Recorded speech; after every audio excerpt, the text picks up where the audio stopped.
Assalamualaikum warahmatullahi wabarakatuh. Selamat pagi pemirsa sekalian yang berbahagia.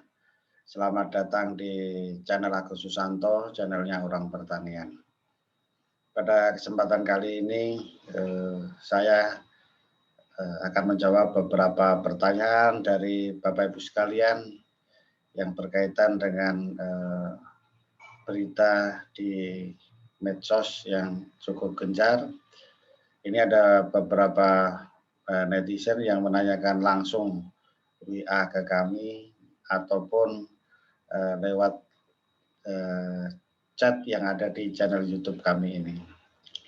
Jadi ini pertanyaan berkaitan dengan berita-berita mengenai rencana pemerintah Cina akan membangun kebun kelapa sawit yang seluas kira-kira 200 juta hektar, dan ini cukup mencengangkan tentunya karena Indonesia saja 16 juta hektar kira-kira, dan dengan varietas yang unggul, yang tahan angin, kemudian tanpa biji. Oleh karena itu banyak para pemirsa semua menanyakan hal ini, apakah betul berita itu ataukah hoax. Ini pertanyaannya banyak. Hal ini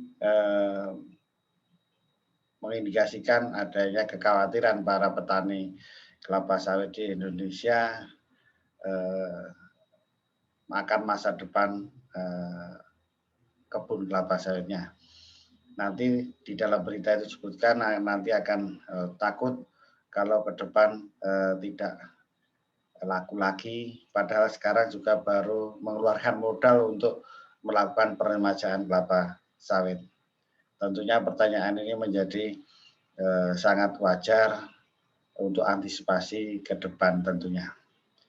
Jadi ada beberapa hal penting yang disampaikan sebelum menjawab itu, bagaimana kita mensikapinya secara bijak tentunya. Jadi pertanyaan itu memang ada yang langsung lewat WA ataupun lewat di channel ini, ditanya jawab.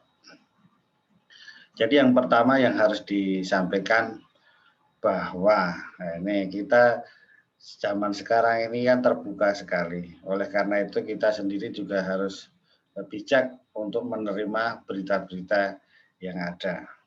Jadi tidak hitam putih, sedikit-sedikit juga hoax, ya sedikit-sedikit ya kita harus jernih bagaimana berita itu dibuat. Sehingga kalau kita sebagai pembuat berita tentunya kan membuat judul juga harus yang menarik supaya banyak dilihat orang, ditonton orang. Sehingga judul-judul ya juga agak sedikit bombastis misalnya, itu wajar, tidak masalah. Yang penting kita sebagai pemain atau yang melihat di medsos juga harus jernih dan bijaksana. Itulah jawaban pertama, ya menulis pemerintah Cina akan, ini namanya akan, masih rencana itu ya nggak apa-apa, ya rencana. Rencana kan belum kejadian, belum terjadi gitu. Baru mau kan gitu, baru mau akan kan boleh kan gitu. Tidak salah kan gitu. Oleh karena itu yang penting adalah kita antisipasi ke depannya bagaimana petani Indonesia menghadapi hal itu jika terjadi misalnya. Itu yang disampaikan. Ini sekarang kita bahas mengenai peluang-peluang itu semua. Jadi tadi dari segi beritanya ya memang demikian ya gitu. Akan rencana ya apa-apa, karena di situ disebutkan narasinya bahwa Cina saat ini terkenal dengan negara yang menguasai teknologi itu dengan cepat. Yang dulu teknologi itu biasanya dikuasai oleh negara-negara barat. Jadi Cina mampu menguasai itu semua. Nah, gitu. Contoh, negara barat bikin pesawat terbang bisa, Cina juga bisa. Bikin peluncuran ruang angkasa juga bisa, kan gitu. Dulu kan belum bisa. Kemudian mempunyai kapal induk bisa ada, sekarang ada. Membuat mobil bisa, bisa. Kan membuat handphone bisa, bisa gitu. Membuat ya semua aja, semuanya. Jadi itulah kalau bahan kimia mencari barang yang di Cina juga lebih murah kan gitu. Jadi intinya apa sih yang tidak bisa dibikin Cina? Kira-kira begitu. Jadi itulah yang disampaikan kekhawatirannya. Matahari buatan pun dibikin misalnya. Nah, yang menjadi sorotan adalah, ini bidang pertanian. Yang disampaikan di situ adalah latar belakangnya bahwa Cina ini mempunyai lahan yang luas gitu, luas. Nah, luas tapi bagaimana dulu luas ya kan gitu. Nanti kita bahas. Yang disampaikan di sini bahwa Cina mempunyai beberapa lokasi gurun yang sangat luas, Gurunnya itu kalau nggak salah ada 5 atau 6 lupa saya. Tapi yang terkenal kita tahu sendiri. Nah, ada gurun Gobi, ya kan. Nah, gurun Gobi itu juga luas sekali itu, kan gitu. Gurun ya. Nah, kemudian ada gurun Taklamakan, dekat apa ya Xinjiang sana ya itu. Kemudian gurun-gurun lain yang ada yang lebih kecil lagi. Tapi secara umum gurun itu luas. Dan sekarang itu sudah dimanfaatkan untuk beberapa kegiatan pertanian, khususnya hortikultura sih, ya, khususnya hortikultura, menanam rumput, menanam apa dengan teknologi yang ada, gitu. Di situ disampaikan teknologi yang ada itu apa untuk bisa menghidupkan tanaman di gurun itu ada sistem irigasinya, irigasi dibangun di bawah gurun. Nah, kemudian ke atasnya dengan menggunakan irigasi tetes dengan drip irrigation.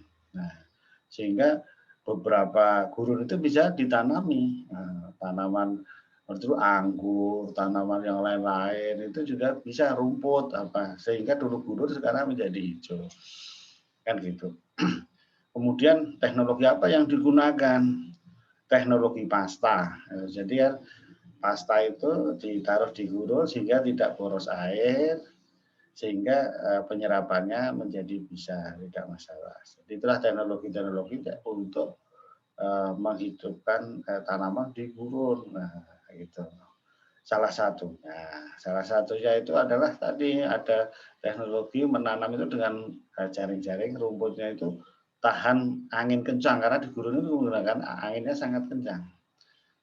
Sehingga mampu menahan itu.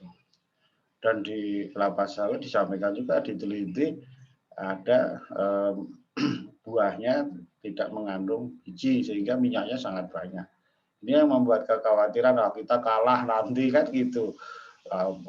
Produktivitasnya kalah karena di sana itu bibitnya seperti itu. Ya. Tapi itu kan sekarang belum ada gitu. Nah ini yang menjadi latar belakang. Ya, sekarang dikembangkan itu kira-kira sudah 600 hektar dan tadi di berita disiapkan itu kira-kira 200 juta hektar gitu. Nah, itu berita ya itu. Dengan begitu tentunya akan secara teori akan mengancam permintaan CPO atau kelapa sawit dari Indonesia karena sekarang sudah luas sekali. Kita coba sekarang ini aja 16,38 juta hektar itu sudah itu kan membutuhkan waktu yang lama juga untuk membuat itu. Nah, itu yang fakta yang disampaikan atau background-nya seperti itu.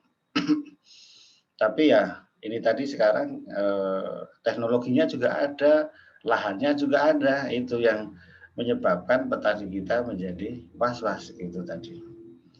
Tapi kalau menurut pandangan saya ya orang lain mau mengerjakan apa ya silahkan saja kan kita nggak berhak ngatur sana sini nggak boleh. Nah, itu apalagi bagus juga bisa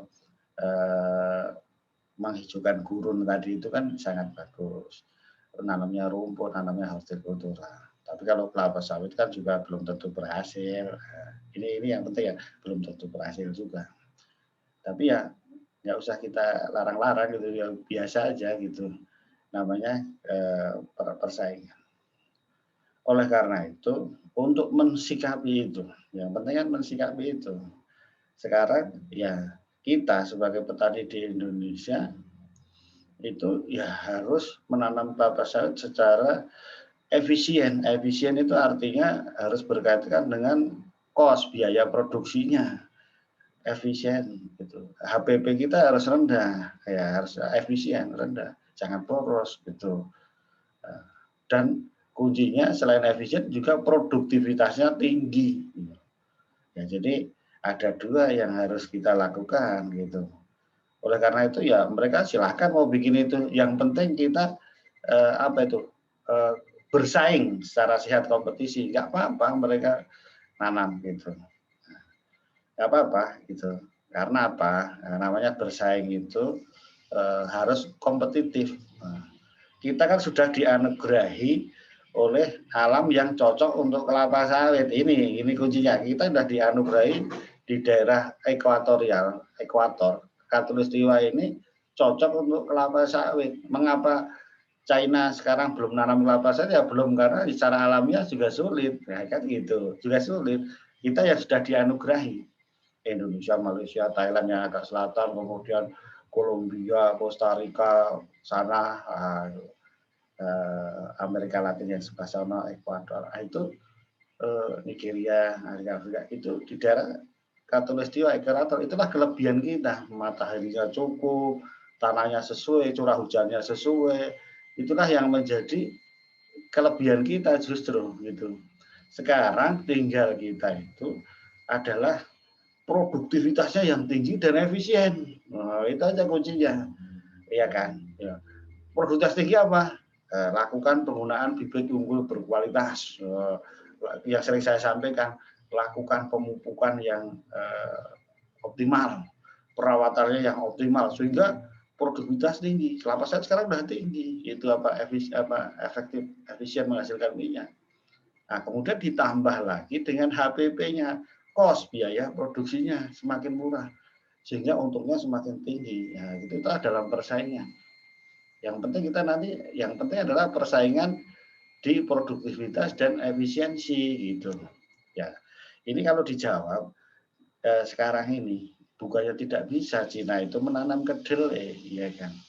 Bisa, tetapi kan tidak masih kalah dengan produsen-produsen yang memang mempunyai kelebihan-kelebihan, sehingga itu tidak dilaksanakan, sehingga lebih murah impor misalnya kan gitu mereka. Jadi belum tentu itu masalahnya di efisiensi. Nah, ya mungkin nanamnya mereka mungkin luas, tapi kan kosnya biayanya mahal, nanam di gurun, ya kan, airnya lumayan banyak, misalnya bagaimana instalasi dan sebagainya, sehingga menjadi tidak efisien, sehingga kalah bersaing dengan kita gitu. Makanya sekarang kita tingkatkan terus produktivitas kita dan efisiensi di harga pokoknya, HPP-nya. Nah, ini kuncinya ada di sini. Ini yang kita mensikapi bagaimana tadi Cina mau membangun kebun kelapa sawit yang 200 juta hektar dengan teknologi bibitnya mampu tahan angin, kemudian angin yang kencang dan tidak mempunyai biji sehingga minyaknya banyak gitu. Jadi nggak usah takut, jangan takut, bersaing saja gitu. Yang penting kita meningkatkan kualitas kita supaya kita mampu bersaing. Nah, ini yang diharapkan. Nah, kalau kita juga santai-santai mengharapkan memang bisa kalah kita kan gitu. Kita cuek nggak menggunakan bibit unggul, lagi nggak pernah dirawat, nggak pernah produktivitasnya rendah. Nanti kalau dalam perdagangan jual beli kita kalah bersaing, baru kalah kan gitu. Nah, ini tapi kalau kita profesional ya berani aja gitu. Itulah intinya, kita harus sanggup bersaing. Demikian pemirsa, mudah-mudahan itu bisa memberikan inspirasi bagi kita semua, khususnya petani sawit di Indonesia. Terima kasih. Assalamualaikum warahmatullahi wabarakatuh.